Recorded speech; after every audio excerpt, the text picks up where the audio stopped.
My mother slept with my fiancé the night before my wedding, and still I walked down the aisle with my heart pounding like a trapped bird, because I wanted the truth to stand in the light where everyone could see it, and I wanted to see who would look away first, him or her. And if stories like this make you feel seen, please tap, like, or leave a kind word, because your support honestly keeps me brave enough to share the hard parts and turn them into something we can survive together.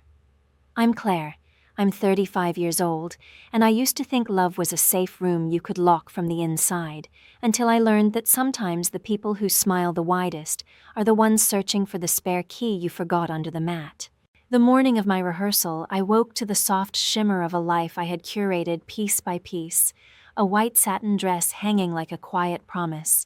place cards hand-lettered on the dining table, ivory candles wrapped with thin twine the color of simple oatmeal, an entire vision I had built not from money but from patience and late nights, playlists and Pinterest boards, and a binder with tabs so fussy my bridesmaid laughed that I was auditioning for a planning show, and maybe I was because organization always steadied me. It made the chaos of real life feel like a pattern you could at least follow, even if you couldn't control it.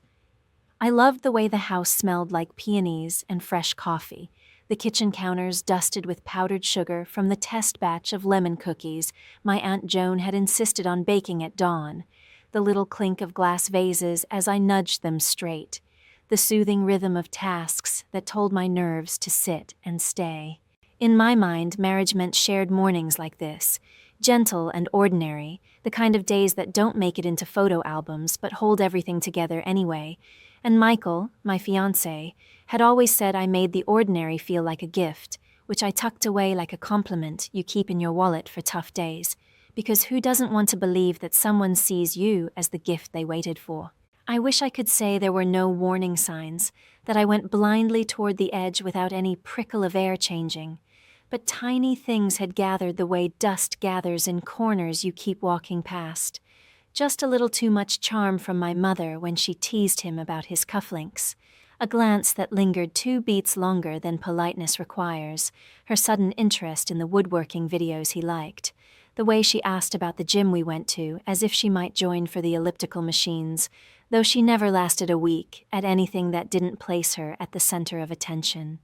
My mother is Elise, and people always say her name like a candle flame, bright and a little dangerous, the kind of woman who made waiters flutter and neighbors gossip and teenage me shrink against the car door while she held court at the school fundraiser, as if the night were hers to choreograph. Growing up with her meant living under a moving spotlight, thrilling when it landed on you, cold when it swung away, and learning early that praise had a price and silence could slice. She had never liked my quiet strengths, the way I worked and saved and said no to chaos, because control bored her, and boredom in her always needed feeding. When Michael came into my life, it felt like I had finally found someone who understood my soft places, the parts of me that preferred Sunday farmers markets to wild parties, and he had a way of looking at me as if I were the point on the map he'd been trying to reach. And maybe that's why I refuse to interpret those dust mote warnings as anything more than nerves, because love is a lens that smooths the edges you should examine. The rehearsal dinner was loud and golden, the restaurant lights throwing honey over the table as relatives told the same funny stories for the 10th time and clinked forks against water glasses in little crescendos of affection. And my mother was in rare form, luminous in a slate dress that floated when she walked, performing approval like a show she'd finally decided to headline, hugging me with the slightly too hard squeeze she used when cameras were pointed our way. She joked that the groom was lucky to marry into our family, which made my cheeks warm because my father sat stiff at the end of the table pretending to be part of it all, while I watched him fall smaller year after year under my mother's weather system, a good man who moved around her storms rather than through them. And I caught a memory of younger me tracing the raised blue vein on his hand as we waited in the car during one of her late parties, a child's prayer bubbling in my chest that home would someday feel like a place where voices didn't sharpen. Michael handled my family with easy humor, pouring wine for my aunt, asking my cousin about his new job, brushing my shoulder each time he passed as if to keep touching home base. And even when my mother tossed her head back at something he said and placed her hand on his forearm with that feline familiarity she wore like perfume, I filed it under her usual boundary-blurring theatrics because that interpretation kept my stomach steady, and I needed steady to get through the night. What I discovered happened after the toasts when the evening thinned and the restaurant emptied into the soft hush that follows celebration, the kind of after-scene where napkins are folded like small white birds and the staff moves like a quiet tide. And I stepped outside to call the florist because a late delivery had me anxious, and the habit of smoothing details is a reflex you don't switch off. I won't describe every pixel of the proof because some images once named try to live forever behind your eyelids, but I will say that it was undeniable in the blunt way of a phone face lit under a street lamp, a careless message not meant for me, a timestamp that made my breath stutter, a laugh that wasn't typed but somehow sounded anyway, and a heat in my cheeks that felt like shame trying to take credit for a crime it didn't commit. In the span of a minute, my body did all the ancient things, lightheaded, palms damp, a roar of blood that made the world look far away, as if I stood at the end of a hallway that had suddenly doubled in length. And when I looked back into the restaurant, I saw my mother's profile as she leaned to speak to Michael near the bar, the tilt of her head practiced and predatory, and something inside me that had been bending my whole life decided to stand. People imagine that betrayal explodes like a firework, loud and obvious, but mine arrived like winter fog. Quiet, complete, turning familiar shapes into outlines while leaving everything technically in place, and that is perhaps why my first impulse was not to run or scream or hurl a ring into the night, but to step inward into a stillness I didn't know I owned. I thought about the years I had spent trying to earn my mother's softness as if it were a scholarship I kept narrowly missing. The way she measured me against women who looked at rooms and asked how they might conquer them, while I looked and asked how we might keep them kind, and I understood with a clarity almost tender that the worst thing I could do for myself would be to let their hunger decide the story's ending. If I ran, they would tell a version where I was fragile, hysterical, the girl who couldn't face facts. If I stayed and swallowed it, they would dine on the power of having taken something precious and ride that thrill into every future holiday like queens of the narrative.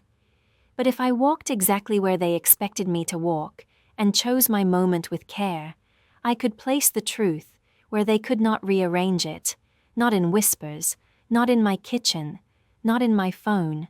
but in the light. So I went home and zipped the garment bag and gathered my veil and laid my shoes near the door like a woman preparing for a ceremony that would not be the one anyone expected, and I slept the kind of stiff, shallow sleep that is more negotiation than rest. And at dawn, I watched the sky turn the color of diluted milk over the rooftops while the kettle sang, and I realized that calm is sometimes a decision you make minute by minute.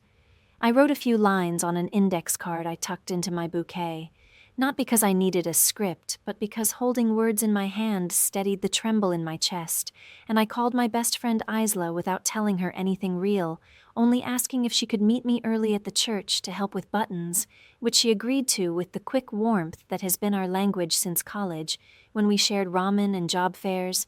and a secret vow to build lives we didn't have to recover from. I looked in the mirror and saw a face I knew and didn't know, a woman who had mistaken politeness for peace, and finally understood that grace sometimes looks like standing very straight while the ground tries to tilt you. By the time the car pulled to the curb outside the old stone church with the rose window that catches morning light like a blessing, I felt an unexpected softness settle over me. Not forgiveness, not yet, but a certainty that I could walk through a room full of people who believed they were about to witness devotion and instead let them witness truth. And maybe that was a kind of devotion after all, to myself, to every version of me that had tiptoed around drama to keep others comfortable. I stepped out onto the sidewalk and the air smelled like dew and cut grass and the sweetest hint of bakery down the street, and I thought of little Claire tracing my father's vein and wishing for quiet, and I decided she would get it now, not because someone granted it,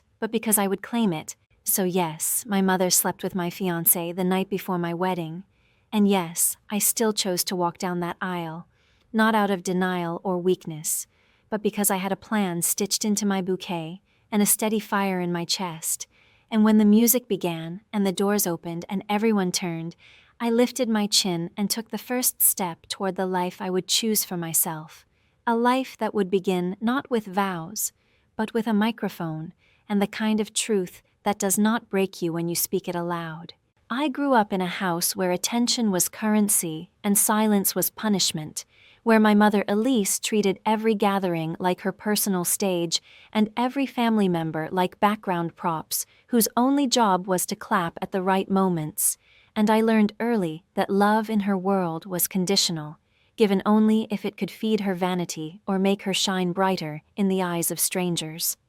My father James worked quietly in finance, a man who carried exhaustion in the stoop of his shoulders, and while he provided stability, he rarely stood in her way, letting her storms pass and teaching me by example that survival sometimes meant shrinking yourself smaller until the thunder moved on. Which is why, as a girl, I became the type who read books in corners, listening to other people's lives because my own felt like a performance I had never auditioned for. I remember small moments that built into a truth too heavy to ignore, like when at 10, I brought home a certificate from an art contest, glowing with pride, only to have Elise wave it aside and remind me of how beautiful she had been at that same age. Or when at 16, I was accepted into a literature program at Northwestern, and while my father's eyes shone with quiet pride, she complained about who would help her host her garden parties without me there, as if my opportunity were an inconvenience that threatened her spotlight.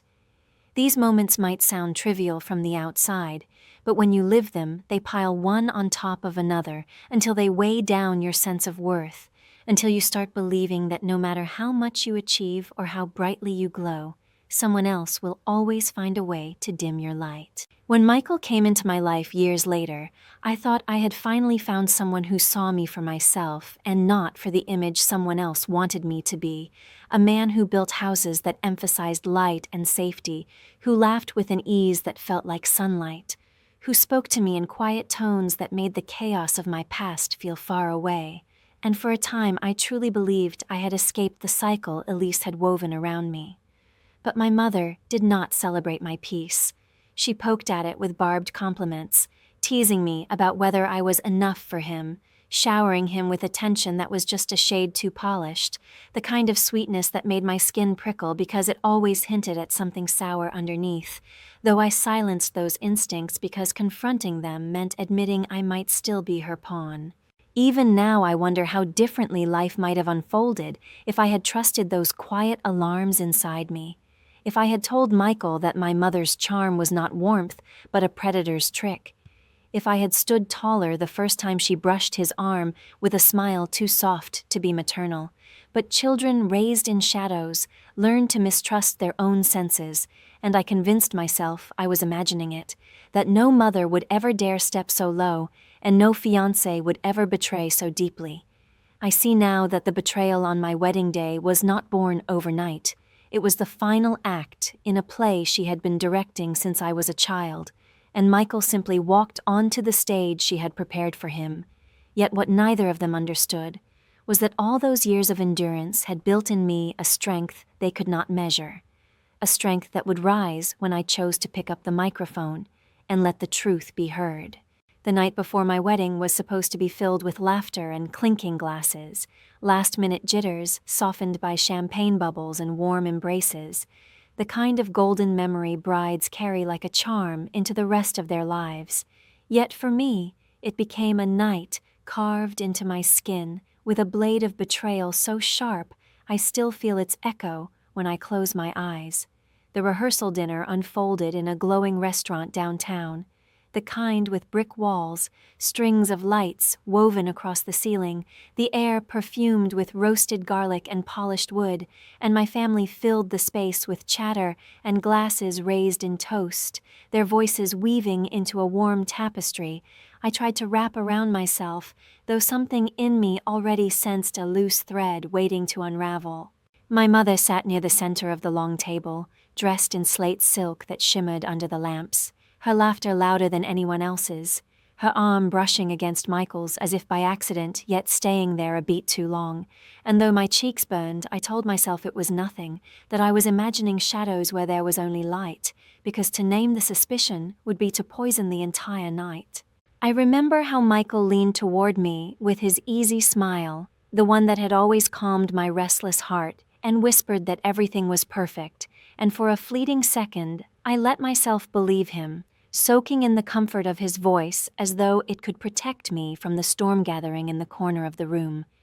My Aunt Joan clinked her glass and made a toast that brought tears to my father's eyes, a rare crack in his stoic armor, and across the table my bridesmaid Isla grinned at me with the kind of unshakable loyalty only a best friend can carry, mouthing that I looked radiant. But behind every smile, I caught Elise's eyes gleaming like a cat's, measuring, appraising, as if this night were her stage and she was deciding which role to play next. At one point, I left to freshen my lipstick in the restroom, and when I returned, I saw her leaning close to Michael at the bar, her hand grazing the lapel of his jacket in a gesture far too intimate for a mother-in-law, and my breath caught. But when he spotted me, he straightened and called out, waving as if nothing were amiss, as if my doubt were only a trick of the light. Later, after the laughter dimmed and guests drifted home, the restaurant quieted into the hush of stacked chairs and half-melted candles, and I stepped outside to call the florist because a detail about the bouquet delivery was nagging at me. The night air was damp with the scent of rain-soaked pavement, a low hum of traffic in the distance, and as I shifted my phone in my hand, I saw the glow of another screen light up just ahead. At first, I thought it was one of the waiters scrolling between tasks, but when my eyes adjusted, I froze. Michael's phone, forgotten on the ledge near the entrance, its screen unlocked as though inviting me, and there, like a cruel stage cue, a thread of messages bloomed across it. My chest tightened as I read words I cannot erase. Playful, suggestive, dripping with familiarity. Messages from Elise marked with a timestamp that made my blood run cold. The digital trail of a secret I had refused to imagine. There was even a photo, blurred, careless, a reflection in the hotel mirror, unmistakably hers, hair tumbling, robe slipping, and in that instant the ground tilted beneath me so violently that I gripped the stone wall just to stay upright. What no one tells you about betrayal is that it doesn't scream. It whispers, curling through your veins like ice, muting the world around you until the honk of a horn, the laughter of late-night passers-by, even the chirp of my phone in my hand, sounded distant, like echoes from another life. I wanted to storm inside and rip the truth into the open, to hurl the phone at them and watch the mask shatter, but another part of me, older and strangely steadier, pulled me back, whispering that rage would only give them power, that silence could be sharper than any scream. I wiped my face, straightened my back, and walked inside where Michael looked up with that same practiced smile, and Elise brushed imaginary lint from his sleeve, and in that moment something in me hardened into resolve. Instead of collapsing, I decided to carry the weight into the church the next morning, to let them believe they had fooled me, to walk every step as planned until the pastor asked me if I would take this man for better or worse, because that would be my cue. That would be the moment the truth would not just belong to me, but would belong to every single person watching. And so, the night before my wedding ended, not with whispered prayers for love and longevity, but with a vow I made to myself in the silence of my apartment, the veil hanging like a ghost on the closet door, my shoes lined neatly on the rug, like soldiers waiting for battle. I slept in shallow bursts, jolting awake to the phantom sound of her laugh, the flash of those messages, the sick heat of betrayal, but each time I steadied myself by remembering the faces of the guests who would soon gather in that church, my father, my Aunt Joan, Isla, all of them expecting to witness devotion, and I promised myself they would witness truth instead. Betrayal had chosen me as its victim, but I would choose to become its storyteller. And when dawn crept through the blinds, pale and relentless, I rose not as a bride stepping into her fairy tale, but as a woman stepping into her reckoning. I woke with the taste of metal in my mouth, the kind that comes when your body has carried tension too long, and as sunlight spilled through the blinds, I lay still, staring at the ceiling, hearing the quiet hum of the refrigerator in the kitchen. Every ordinary sound now charged with the knowledge of what I had uncovered. Betrayal has a way of making the world both sharper and hazier.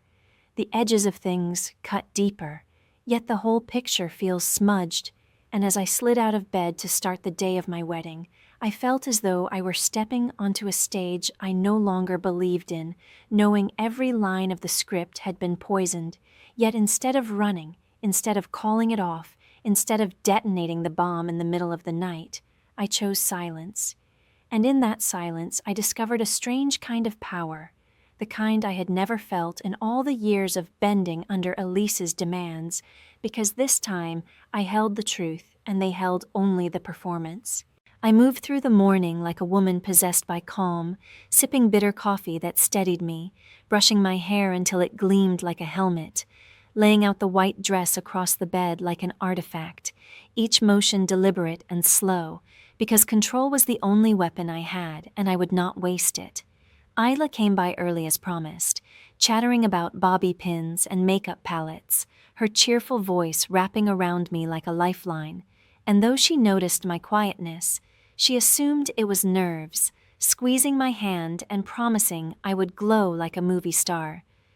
I wanted to tell her everything, to sob into her shoulder and let her outrage carry me, but I swallowed the urge because secrets spoken too soon lose their edge, and I needed the edge razor sharp for the moment I would wield it. When my father stopped by to peek at me, his eyes damp with the soft pride of a man who had lived too many years in Elise's shadow, my chest ached because he deserved joy and not the scene that was about to unfold. But I also knew that truth, once revealed, would not just free me, but perhaps free him too. Throughout the morning, Elise swept in and out of the bridal suite like a queen on inspection, her perfume trailing behind her, her comments polished to sound supportive but always carrying a sting, as when she adjusted my veil and murmured that Michael had told her how anxious I was, how lucky he felt to have someone as steady as me, the words dripping with an intimacy that would have broken me had I not already seen the proof. Instead of reacting, I looked at her reflection in the mirror, holding her gaze until she blinked, a tiny victory that gave me more strength than any outburst could have. Michael texted from his suite, light-hearted messages about how he couldn't wait to see me, and each notification made my stomach twist, yet I replied with polite hearts and emojis, performing my role so perfectly that even my closest friends could not have guessed that my heart was burning with rage. I realized then that silence could be an armor, that by not giving them the satisfaction of my collapse, I was already rewriting the story. By the time the car pulled up to carry us to the church, my nerves had hardened into something steadier than fear, a kind of quiet steel that surprised even me, and as the city blurred past the window, I pictured the aisle not as a path toward vows, but as a battlefield toward truth. I thought of all the times I had let Elise script my life, all the humiliations I had endured because confronting her seemed impossible. And I knew this was my one chance to reclaim the narrative, not just for myself, but for every younger version of me who had swallowed her pride and stayed silent. When the car stopped at the curb, I inhaled deeply, feeling the weight of the dress, the tug of the veil, the pulse of blood at my wrists, and I understood that what I was about to do would not only destroy the wedding, but dismantle the very illusions Elise had built her life upon. That knowledge steadied me more than any vow could, and as the doors of the church loomed ahead, I whispered inwardly, "Let them think I am broken. Let them think they have won, because when the question is asked, I will take the mic, and my silence will become the loudest sound they have ever heard." The heavy oak doors of the church swung open, and the swell of organ music rolled over me like a tide, lifting me forward while hundreds of eyes turned at once. And though they smiled and whispered about the beauty of the bride, inside I felt the cold grip of betrayal coiled around my chest, pushing against the rhythm of my steps. The aisle stretched before me, a ribbon of white runner lined with roses that once would have made me weep with joy, but now smelled cloying and false, their sweetness a cruel contrast to the rot of what I carried inside. My veil blurred the edges of faces, softening the guests into a watercolor of expectation, and I let the haze steady me, because I didn't want to see who was watching with love and who was watching with curiosity. I needed to walk like stone, every step deliberate, every beat of my heart a drum warning me not to falter. I told myself I was not walking toward vows. I was walking toward judgment, not mine, but theirs, and that thought gave me strength. Michael waited at the altar, tall and confident in his dark suit, the corners of his mouth lifting in that practiced smile that had once soothed me, but now looked like a mask, painted too carefully. His hands were folded, but I could see the twitch of his thumb against his palm, a tiny tell that he was nervous, and I wondered if somewhere deep inside he feared what was about to come. Beside him stood Elise, draped in a pale champagne gown, as if she wanted to shimmer almost as much as the bride, her eyes sweeping over me with a mixture of pride and possession that made my stomach knot. To the guests, she appeared the devoted mother glowing with happiness, but I saw what no one else could see, the satisfaction of a woman who believed she had taken the ultimate prize, and for a moment, rage nearly broke my calm. I steadied my breath and focused on the runner beneath me, on the slow rise and fall of my chest, on the weight of the bouquet in my hands where I had tucked the card with the words I intended to speak. Each pew passed like a marker in time, and with every step, I felt the years pressing against me, the childhood afternoons where I sat small and silent while Elise stole the spotlight, the teenage nights where I listened to my parents' muffled arguments and prayed for quiet, the adulthood I had built with care only to watch her invade and poison it. But as I walked, another memory surfaced, the moments of quiet strength I had cultivated in secret, the times I chose dignity over drama, the endless hours of work that gave me independence, the friendships that held me steady, the determination that had carried me into this moment. What if, I thought, all those years of being forced to swallow my truth had only sharpened it into a blade I was finally ready to unsheath? The thought lit a fire in me, and for the first time that morning, my lips curved into the faintest smile, not for Michael, not for Elise, but for myself. By the time I reached the altar, the music faded into a hush, and the pastor's voice broke through the stillness, solemn and steady, welcoming everyone, blessing the union they believed they were about to witness. I lowered my gaze to mask the storm in my eyes, yet inside my heart was pounding, not with fear, but with anticipation, because I knew what was coming next, and I knew the sound of my voice would change the air in that church forever. When the pastor finally turned to me, his words fell like the strike of a match. "Do you take this man, for better or for worse?" And in that instant, I tightened my grip on the bouquet, stepped half a pace forward, and let my silence stretch into a pause so long that the first rustle of unease stirred among the guests. It was the pause before the storm, the breath before the truth, and as I lifted my eyes from Michael to the crowd, I knew the moment I had been waiting for had finally arrived. The pastor's words still hung in the air when I felt something shift inside me, a quiet decision snapping into place like the final click of a lock, and before Michael could reach for my hand, I loosened my grip on the bouquet and passed it to Isla, who stood close behind me with a puzzled frown. The murmurs from the pews grew louder as I stepped forward, my veil trembling slightly with the movement, and instead of answering the vow, I extended my hand toward the microphone resting on its stand. The pastor hesitated, clearly unsettled, but after a moment, he let me take it, and the weight of it in my palm was like a torch passed into the hands of someone who had been waiting her entire life to speak. My voice, at first, was low and almost trembling, but the silence that fell across the church sharpened it, steadied it, and I felt the power surge as I began. I thanked the guests for coming, for showing their love, for gathering on what was supposed to be the happiest day of my life, and I said it in a tone so calm that many smiled and nodded, thinking it was part of the ceremony. But then I told them there was something important I needed to say before vows could be spoken, something that weighed too heavily on my heart to be hidden behind flowers and music. The room shifted. You could feel the collective inhale, the tilt of heads, the stir of dresses against pews.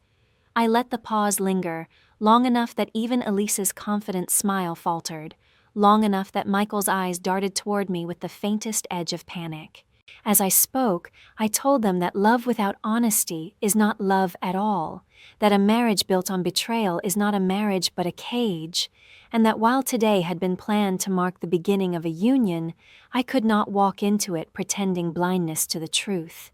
A ripple of whispers spread through the pews, confusion blooming like wildfire, and yet I held my ground, raising my chin, letting the words grow stronger with each syllable. I didn't reveal the full truth yet, not names, not specifics. I only set the stage, made them feel the tremor of what was coming, and the suspense in that room thickened until you could almost taste it in the air. People leaned forward, eyes locked on me, waiting for the confession that hovered just beyond the edge of my tongue. Finally, I looked at Michael, then at Elise, and the silence stretched so taut you could hear the faint hum of the lights above us. My heart pounded so loudly I thought the microphone might pick it up, but instead of breaking me, it pushed me further. I ended with a line I had written on that small card tucked in my bouquet, a line that sounded less like a bride's vow and more like a verdict.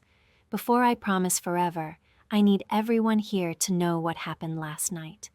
The gasp that followed was like a wave crashing against stone, and in that instant I knew there was no turning back, because I had taken the mic, I had claimed my voice, and the truth was already spilling into the light. The silence that followed my words was so complete I could hear the soft hum of the organ pipes cooling, the faint rustle of someone's sleeve as a guest shifted in the pew, the collective gasp that had frozen into the air like glass waiting to shatter.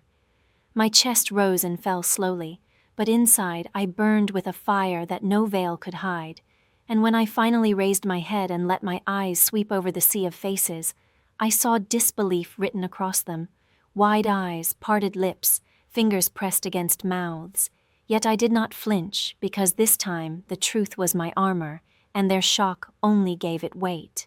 I told them clearly, with the kind of steady voice that felt like it had been waiting my entire life to be heard,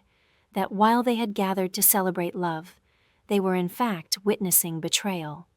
A betrayal that came not from a stranger, but from the two people who should have protected me most. The man I was meant to marry and the mother who had given me life. A sound rippled through the church, half gasp, half horrified murmur, and once it began, it spread like wildfire until the air itself seemed to tremble with it. Michael's face drained of color, his jaw clenching as though words might save him if only he could force them out. But no syllable came, and beside him Elise stood stiff, her painted smile frozen into a grotesque mask of defiance. Her eyes darted left and right, searching for an ally among the guests. But every gaze that met hers recoiled, and for the first time in my life I saw her falter, the performer stripped of her stage lights, her confidence cracking like porcelain dropped on stone. Still, I pressed forward, refusing to let the silence swallow the truth. I spoke of how betrayal is not born overnight, how it grows from selfishness nurtured over years, from small humiliations and manipulations, from the cruel joy of taking what was never yours simply because you could. I told them Elise had practiced these cruelties my whole life, snuffing out every spark of pride or joy I found, until this final act where she stepped not just across a line, but into a place no mother should ever dare. And I told them Michael had been too weak or too greedy to resist her, and together they had chosen to poison the eve of my wedding. The church stirred with disbelief. My bridesmaids clutched one another's hands. My Aunt Joan shook her head with tears streaming down her cheeks. Even the pastor blinked, speechless, his open Bible drooping in his hands. And in the middle of it all, I turned to Elise and held her gaze with the steadiness of someone who had been trained her whole life to bow and finally decided to stand. Her lips parted, perhaps to deny, perhaps to charm, perhaps to weave one of the stories she had always spun so easily, but when she saw the certainty in my eyes, the unshakable knowledge that came not from rumor but from proof, she faltered, and in that falter, the entire congregation saw enough to understand. A murmur rose from the back, someone whispering, "How could she?" Another voice sang with her own daughter's fiancé, and suddenly the whispers became a tide that could not be stopped. Yet I was not finished. I told them that this moment was not just about a wedding torn apart, but about a lifetime of truth finally being spoken aloud, a truth that could no longer be twisted behind closed doors. I reminded them how Elise had built her life on performance, how she had always positioned herself as the star while others were made into props, how she had fed off control and belittlement until this final act, where she had tried to humiliate me in the most intimate way possible. And then, slowly, deliberately, I turned to Michael and told him that vows are sacred, not because they are spoken in front of an altar, but because they require honesty long before the aisle. And he had shattered that honesty with his choices. His face flushed with something between shame and rage, his fists clenching at his sides, but he stayed silent, perhaps realizing that any denial would crumble in the face of what I was willing to reveal next. The crowd had turned into a jury, and the verdict was already falling heavy on their shoulders, but I had saved the final blow for last. I looked out over the guests, letting the silence stretch again, then turned my gaze to the front pew where my father sat, his hands white-knuckled on his knees, his face ashen, his eyes wide with the dawning horror of what I had just said. My throat tightened, but I forced the words out because they needed to be heard, not whispered, not buried. I told him that perhaps it was time he finally knew what his wife had been doing behind his back, not just last night, but for years, the affairs, the lies, the games she had played at his expense. A collective gasp rose again, sharper, more furious, and I saw my father stand, his body trembling, but his eyes lit with something fierce I had never seen before. And as Elise finally broke her frozen mask, shaking her head, trying to speak, the church erupted into noise, gasps, whispers, the scrape of shoes on stone, the perfect stage not for her triumph, but for her downfall. My father rose slowly from the pew, the movement deliberate, almost painful, as if the weight of years pressed against his shoulders. But when he straightened, there was a power in his stance I had never seen before. The quiet man who had once allowed Elise to command every room, now looking at her not as her audience, but as her judge. His hands trembled at his sides, yet his voice, when it finally came, was raw and low, each word cutting through the murmurs in the church. He said he had suspected shadows for years, that Elise's late nights and charming smiles had always carried a scent of deception, but he had turned away, convincing himself that silence meant peace. And now, in front of friends and family, his face pale but his eyes alive with anger, he admitted the truth he had buried, that his marriage had been a long performance where he had played the fool. The air crackled with the sound of gasps, the sharp intakes of breath from people who had known us for decades, who had thought they were here for vows but were now witnessing confessions that unraveled a lifetime. Elise tried to respond, her voice still coated in that honeyed tone she had always used to bend people to her will, claiming I had misunderstood, that Michael had been confused, that things weren't as they seemed, but the tremor in her hands betrayed her, and the sight of her scrambling made my chest swell with a strange mix of sorrow and satisfaction. My father cut her off, his voice louder now, shaking but forceful, asking her how many times she had humiliated him in front of neighbors, how many lies she had spun while he looked the other way, how long she had fed on the loyalty of others while giving none in return. For a man who had rarely raised his voice in my lifetime, his fury filled the church like a storm breaking windows, and people leaned forward, unable to look away from the unraveling of a woman who had built her life on control. Elise's mask cracked further. The tears that appeared were not soft with regret, but sharp with fury at losing the stage, her lips curling into denials that no one believed anymore. Michael, caught between us, shifted like a trapped animal, his composure crumbling, his eyes flicking from Elise to me as though searching for a side to stand on. But he had already chosen, and the silence that fell on him was heavier than any accusation. My father turned to him, his voice bitter with disappointment, saying he had welcomed him as a son, trusted him to build a future with me, only to discover that he was nothing more than another coward, feeding off Elise's poison.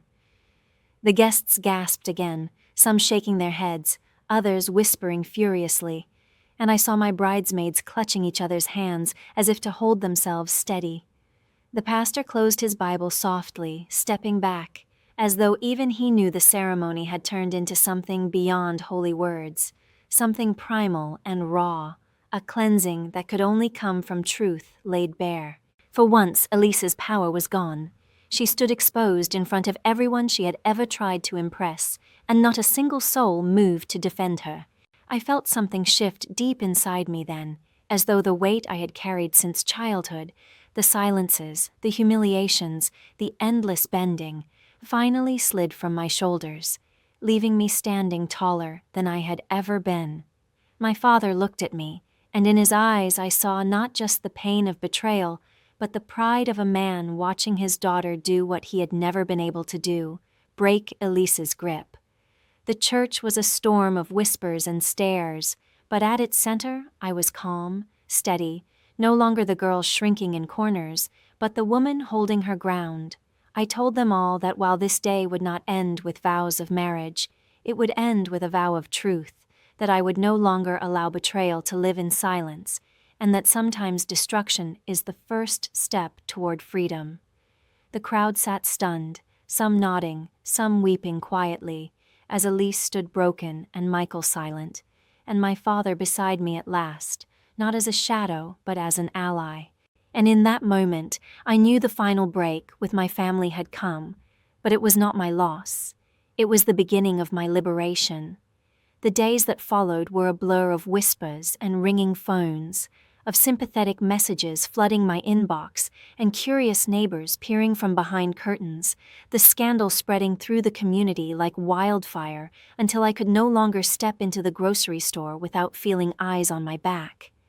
At first, the weight of it pressed against me so hard I thought I might collapse under the shame. But then I realized the shame was not mine to carry. It belonged to Elise and to Michael, and once I set it down, I felt strangely light, almost buoyant, as though the very air tasted new. My apartment, once just a quiet place I returned to at night, became a sanctuary where I lit candles that smelled of lavender, brewed tea that filled the rooms with steam, and reminded myself with every sip that solitude was not loneliness, but freedom. The wedding dress hung silently in the closet, no longer a symbol of broken promises, but of survival, because I had worn it into battle and come out standing, and that alone made it sacred in a way no vow could have. Michael tried to reach me in those first days, sending long, rambling emails filled with excuses, blaming Elise, claiming weakness, even swearing he still loved me. But I deleted them unread after the first line, unwilling to let his words take root in my mind again.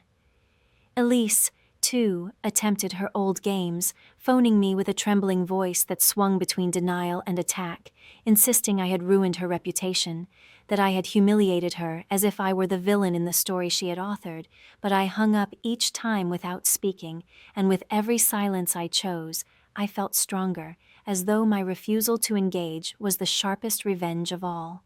My father called me quietly one evening, his voice heavy with sorrow but also with a new kind of clarity, telling me he was moving out, that Elise's reign in their home was finally over, and I cried, not for the broken marriage, but for the decades he had lost, and for the hope that maybe at last he could reclaim a piece of himself. Gossip swirled, as gossip always does, but in that noise I found unexpected allies.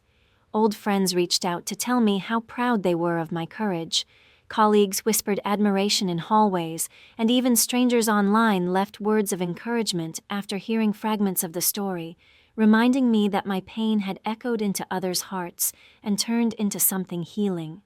I began to walk in the mornings along the river, the air crisp, the water shining in the early light, and each step felt like a new beginning, my lungs filling with the promise of a future that no longer bent to Elise's shadow or Michael's weakness.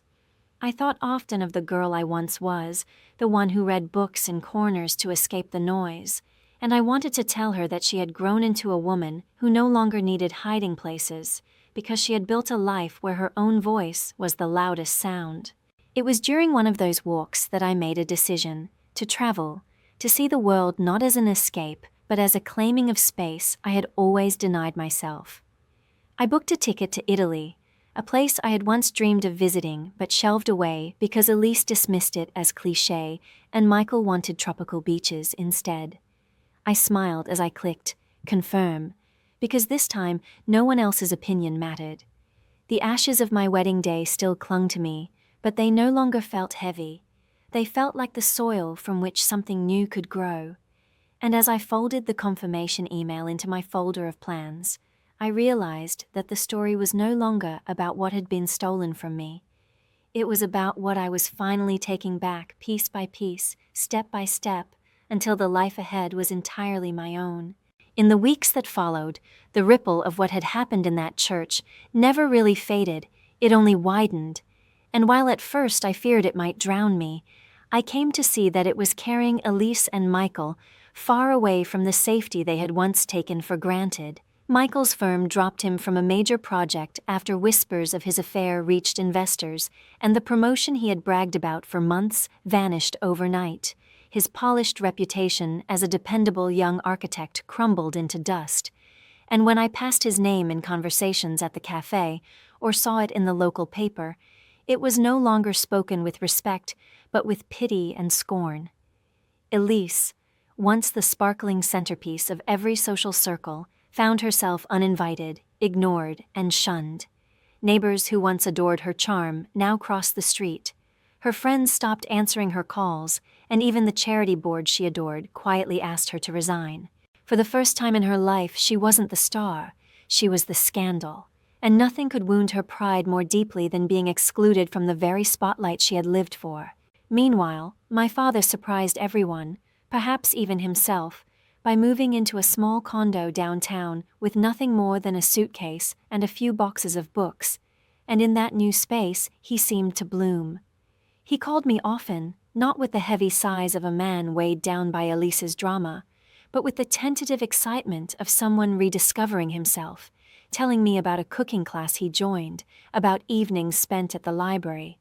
about the quiet joy of choosing peace over chaos. I visited him one Sunday, and as we shared coffee on his little balcony overlooking the city, I realized that breaking the silence in that church had given him back his freedom as much as it had given me mine.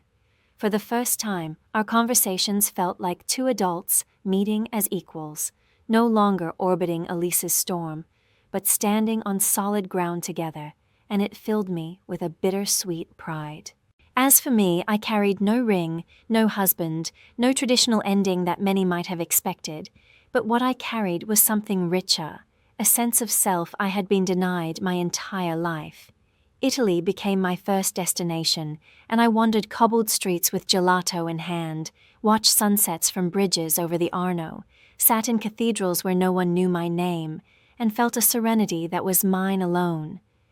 I filled journals with words, not of pain, but of discovery, and each page reminded me that life could begin again at any moment, even after betrayal, even after loss.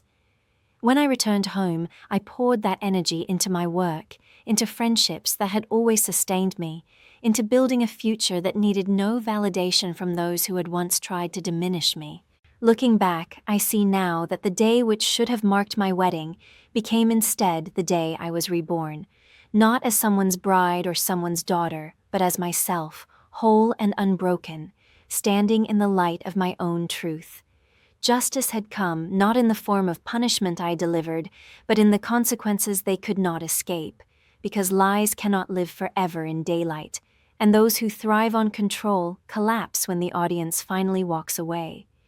Elise lost her stage, Michael lost his mask, and I gained the only vow that mattered, a vow to myself, to live without chains, without silence, without fear.